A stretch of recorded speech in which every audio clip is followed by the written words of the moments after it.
Hello and welcome to the third session of interaction of model answer discussion of activity sheet 3, unit 3. So as always, question number 1 is language study. So the first question, sub question, put the words in alphabetical order. I think this is the easiest question you have in your activity sheet, and most of you get this right. Do it very well. The words were illiterate, illuminate, illusion, and illegal, and you have very well done it. This is the answer: illegal, illiterate, illuminate, and illusion. The second question, identify the sentence, please allow me to go. So the word please itself gives you the answer there. Since it's a request, what kind of a sentence is it? It is an imperative statement. Okay. Now go to the third question now. Third question, write two words of minimum 4 letters using the word passionately. Passionately was the word. I have given you 4 words, for example, here: need, passion, tone, asset. And you have to write any two correct word out of this, or you can frame your own correct words, coin your own correct words from the given word, and then write it down. Okay, 2 words of minimum 4 letter each. So you have to mind that there's a condition that the words should be of 4 letters, minimum 4 letters each. The fourth sub question is a spot the error type of a question. Spot the error and rewrite the sentence. There were many temples built by the king. Now there was a error in their spellings here. There, THEIR, and where, WERE were. Okay. So when you write the spot the error answer, you have to write the complete sentence, and wherever there is an error, you have to correct it, and either you cannot bold it, you have to underline it. Here I have made it bold and I have shown it to you, but you can underline it. Okay. There were many temples built by the king. Activity 5, make meaningful sentence using the phrase give up. So any meaningful sentence you can make using the phrase give up. Any meaningful sentence will be accepted for 1 mark unless and until you have any other grammatical error in that particular sentence. Go to the 6th one now. Complete the word chain. Laugh. 4 letters were expected because 4 blanks were given. This question carries 2 marks. As you can see, it's written 2 marks there. So this question carries 2 marks. So laugh, heart, tail, letter, rest I have given you. But if you have any other word to complete with the word chain to begin with laugh, H to begin with H, then you can continue. Okay. Then the 7th question is write homophones for the following words: hair and wood. And this is the answer: HARE, hair, and WOULD, wood. Okay. This carries 1 mark. And the next one is you should follow the rules. Identify the modal auxiliary and state what it indicates. This again carries 2 marks. So should is there. So it is very simple to identify that should is the modal auxiliary and should shows obligation. If you write here moral obligation, it's right. If you write here strong advice, it may also be right, but moral obligation or obligation is the correct answer. So there are 8 questions, 10 marks. That is first, second, third, fourth. 5th question, 1 mark each. 7th question, 1 mark. 6th and 8th question, 2 marks each. That makes up to 10. Let's go to the next question now. Yeah, question number 2. Question number 2 is read the given extract and do the following activities. All are seen extract. So the moment you read the extract, we went to a rocky beach and saw the spread of the majestic ocean and rocks alongside. You know that this is a passage taken from the prose lesson, The Alchemy of Nature. So the first 2 questions are based on simple factual question. They are types of simple factual question where you easily get the answer, directly get the answer from the passage if you read it carefully. So the answers are: as the water flows over the rocks for years, the rocks given. We saw a tree bare of all leaves in the cold winter months. It is always advisable that write the answer in proper sentence and then underline the part which you are writing from the passage.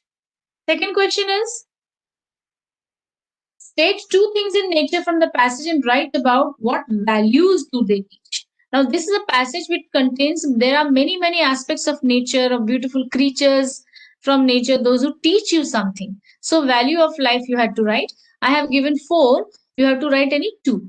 From water we learn the value of gentleness. From trees we learn, they teach us how conviction and how to be hopeful. Small bits of grass all teach us that there is always an opening. Nothing is impossible. You just need an opening. And ants, teamwork, perseverance, organized, focused, all these are the values. Although I have written it in short, you can write in proper sentences, sentence form. That we get 2 examples. The 2 examples that we can get from the particular lesson are 1. Water. We learn so many things from water. We also learn the value of gentleness. Number 2. Trees. Trees teach us how to believe in ourselves. They teach us conviction and hope.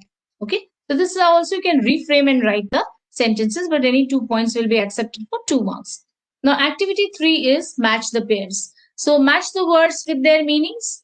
Magnificent, majestic, huge, colossal, regular, consistent, belief, conviction.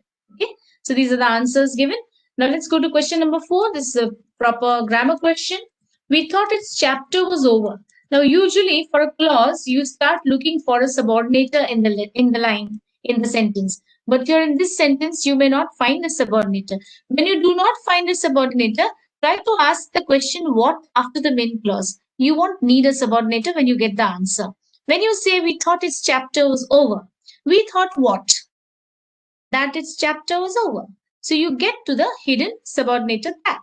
And it clearly shows that this is an example of noun clause. So the subordinate clause is its chapter was over and the name of the clause is noun clause. Okay. The second one, second sentence, the ants organize themselves around the fly. Very simple. The question was rewrite using past perfect tense. Organized was the simple past tense verb given there. You had to make it past perfect tense. So that is had organized themselves around the fly. Okay. Now let's go to activity 5. Nature is the best teacher. You had to write a few sentences based on that. This is a personal response kind of as a question or interpretative kind of a question. You have to write in brief your own opinion about nature, how nature can be the best teacher. You can also take, since it's a relevant question, you can take help from the passage. You can take help from the examples given in the passage, and you can opine or you can conclude that nature is the best teacher. Please see that you write this answer in 40 words, 40 to 60 words rather, in one proper paragraph. You can begin the sentence with answer with I agree that nature is the best teacher because, then you continue writing the justification. Okay, so this is how you can score 2 out of 2 in activity 5. It is personal response question. Now question number 3a is read the extract and do the following activities. Extract given is my little horse must think it queer. The moment you read the line, you know that this poem, this line is from which poem? Yeah, from, yeah, right, Robert Frost. Okay. Yeah, snowy evening. So you had to give whether the statements are right or wrong. Read the given extract of the poem and write whether the statements are right or wrong. The horse wants to keep going. Did the horse want to keep going? Yeah, he did not want to wait there, and that is why he was ringing the harness bell, isn't it? If you have understood the poem, the horse wants to keep going. Right. The owner of the woods is known to the writer. Wrong. There is silence in the words. Right. The writer is forced to move on onwards. Yeah, he is forced. He is so fascinated by the woods, he wants to stay back. But he doesn't, he cannot stay back because he says that I have many promises to keep, isn't it? So that's why he was to move, he had to move ahead towards his work, and that is why the writer is forced to move onwards is the right statement. Let's go to the next question now. The writer says that I have many promises to keep. Explain in brief which promises did the writer talk about. So when with the given words, the writer wants to tell that he has a lot of work to be done after he returns home. Though the silent woods fascinate him, he cannot remain there for long as he has to return home to complete his pending work, to complete his responsibilities. He has many responsibilities to discharge, and those responsibilities are needed to be fulfilled, and therefore he wants to go home. Although he is enjoying the enchantment and the magic of the woods, of the snowy evening in the woods, but he cannot remain there and he shall have to go forward. Okay, so this is the interpretation of the question or the line that is given. And the last question in this passage is identify the figures of speech and explain the following lines. The woods are lovely, dark and deep. The simplest is alliteration. The woods are lovely, dark and deep can be imagery also. But here, dark and deep, it is giving you simple explanation that the letter D is repeated in a rhythmic pattern to create a poetic effect, and therefore it is an example of alliteration. You need not explain, you just have to name it, that's all. You need not explain that. The moment you name it correctly, it is accepted that you know the explanation as well. Okay, now go to the next question, B. Read the given extract and write an appreciation of the poem with respect to the following points. Title, central idea, rhyme scheme, figures of speech. What did I give you in this activity sheet? Which poem?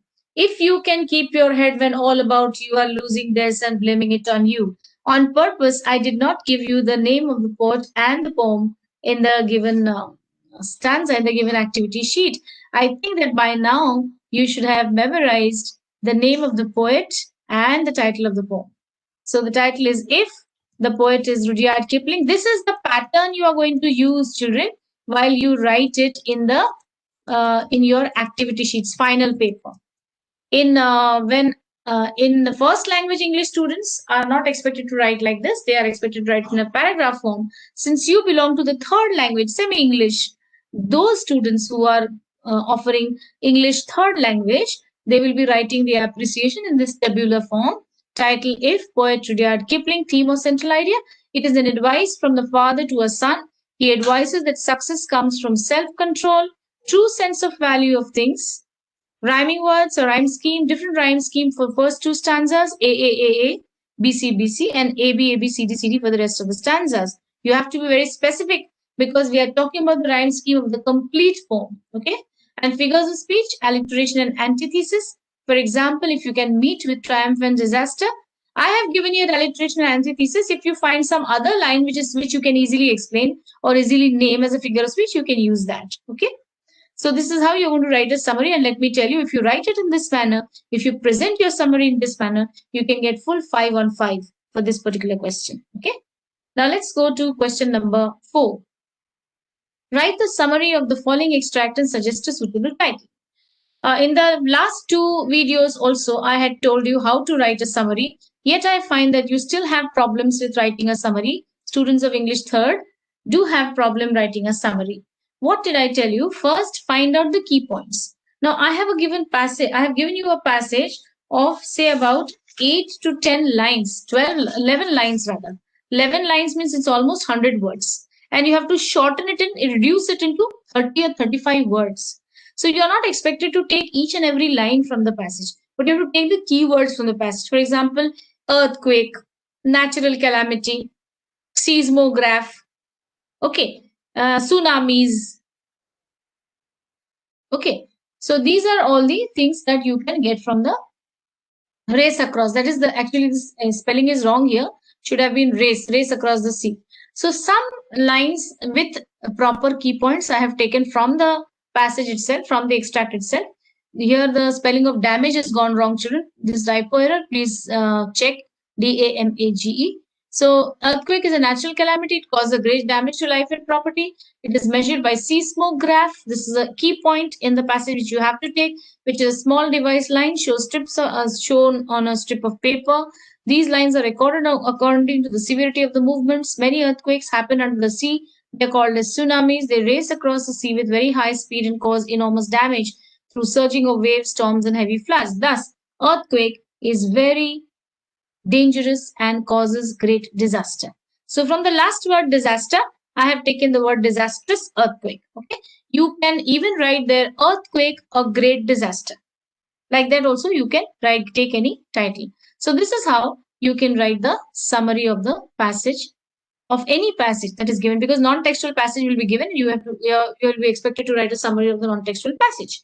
Okay. And now question number 5. Question number 5, for the first time, I have given you a translation part here, and because you need to practice for translation also, you have to translate in the medium of instruction. Now, most of the students whom I teach are coming from the Marathi schools. So you are expected to translate it into your mother tongue, that is Marathi. And that is why I have given you the answers in Marathi. Translate the following words into your medium of instruction. If you come from Hindi medium, going for semi-English, you have to translate in Hindi. If you are from some other medium, going for semi-English, then you have to translate in your medium of instruction. But here, since we are talking about Marathi medium students, you have to translate it into Marathi.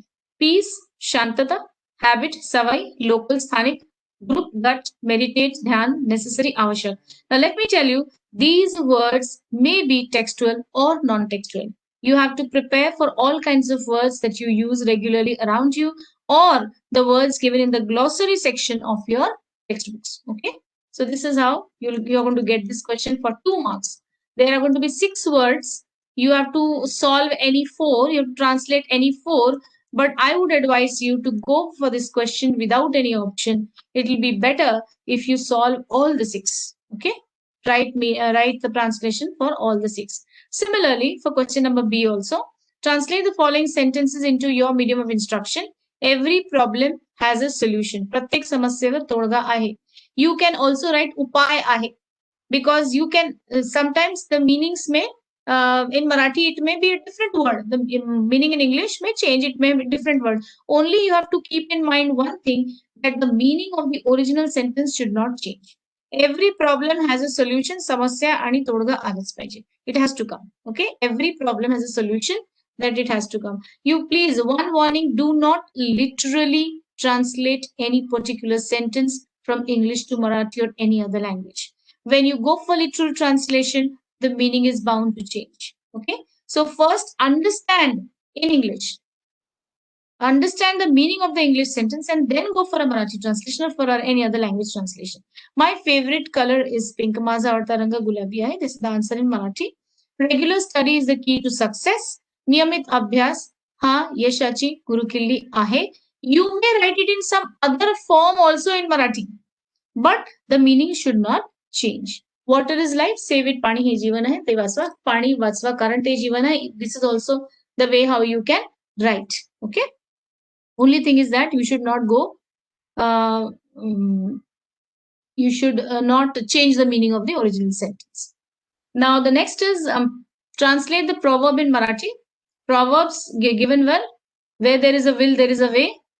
So I have written the answer in Marathi. Jithe ichha ahe tethe marga ahe.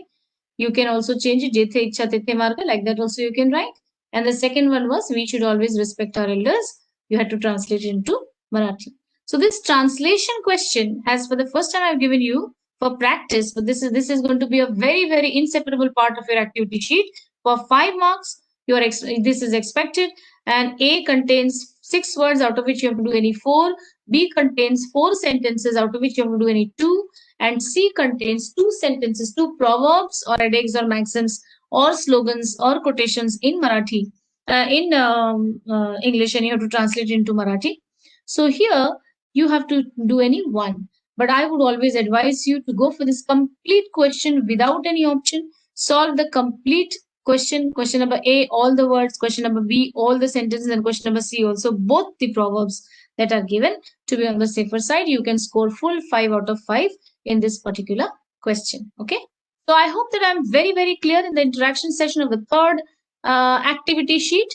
I'll go once again. I had summarized this a little bit. Question number 1 that contains 8 questions, out of which 2 questions carries 2 marks each.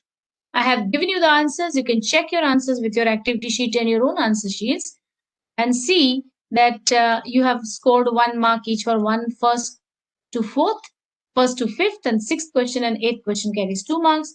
Question 2, activity 1 is based on simple factual questions where you can easily locate, spot the answers given in the passage. And activity 2 is an interpretative kind of a question where you have to find the answer from the passage, but you have to frame and reframe in your own words and write it down. That is complex factual answer. Activity 3 here is vocabulary type, where match the pairs have been given. This is a question where you can score full 2 on 2. Activity 4 is do as directed, where you have to identify the noun clause. So here, out of 1 mark, it is distributed into half and half.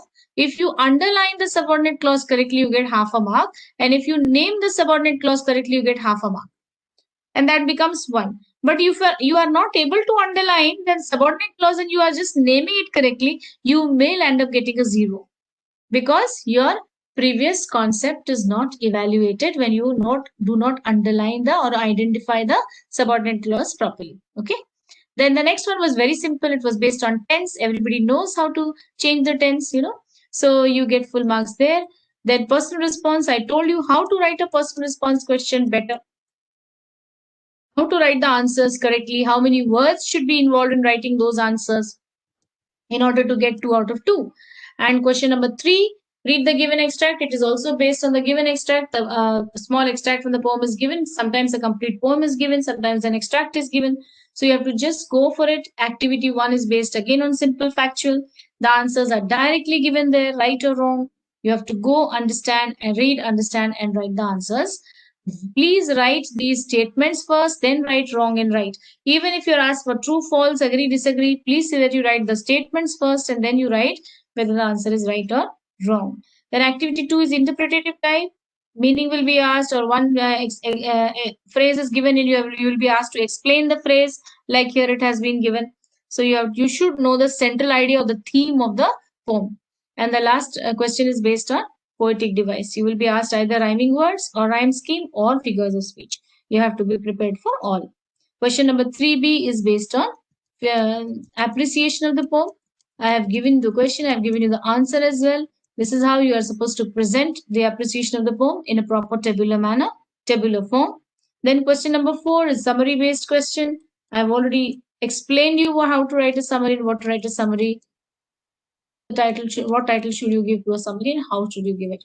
And question 5, I have explained in detail translation, how you should go for it and what you should do and how you should solve it without any option. Complete question is expected to be solved for question number 5. This is going to be question number 7 in your activity sheet. Here it is last question. Question number 5, translation question. Okay. I think a lot of things are clear now with this session. So thank you so much and see you again for the next session.